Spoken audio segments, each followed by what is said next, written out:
તળિયે બેસતું નથી ને જરાય નથી બેસતું તો મરચા શેકવા હે ને ભાઈ આ મૂકી દીધા હેઠે ઓલું કાઢીને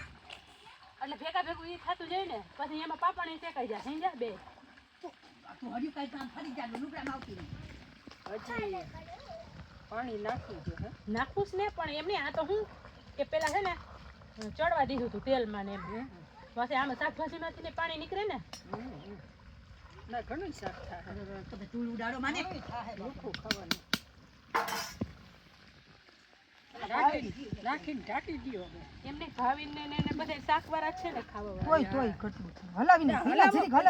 પછી પાણી નીચે વયું જાય ને દેહે હવે જો હજી રસો તો કરવો જો હરી તોય કરો છો પણ કારણ કે ઢોકળી નાખશું ને એટલે રસો શું લઈ આવો જાવ હજી ઢોકળી નાખી દે હજી ઢોકળી હજી ચાલ કાચું છે હું એ ઈ પાણી ધોમાં તો